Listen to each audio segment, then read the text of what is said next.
So today we're going to learn how to do the French seam. We have to start with 2 pieces of fabric or 2 pieces of the garment, and we place them wrong sides together. Normally you would place right sides together, but doing the French seam you place wrong sides together. So with a very small seam allowance,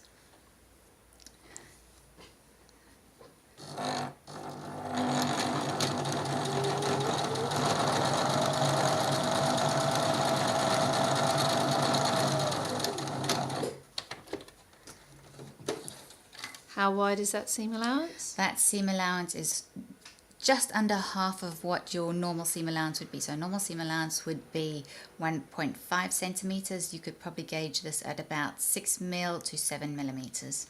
Okay. Right. If necessary, you might need to trim that down. Why might you need to trim it down? Because this seam will get enclosed into the next seam that we're doing, and we don't want any of those edges sticking out of the next seam.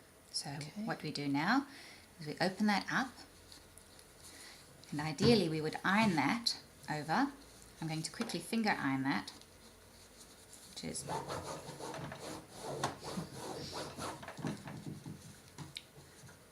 iron that together there, push those together.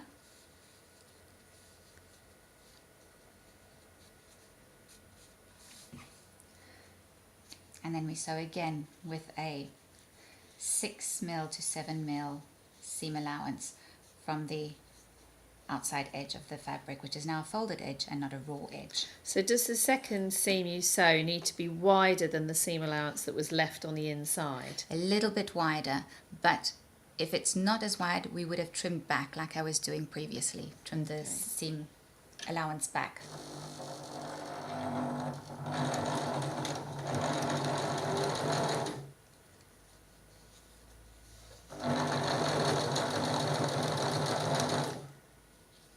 This is an ideal seam to do for very fine fabrics that you don't want to zigzag or overlock the edge.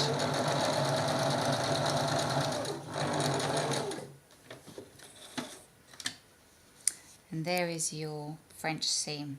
That's what it looks like on the inside. That's what it will look like on the outside. And it's all enclosed in there. You'll ideally iron that seam allowance to the back side of the garment, and what you could do if you wanted to, you could top stitch down there to give you a flat felled seam look if you wanted to, but that's your French seam. Thank All you. done.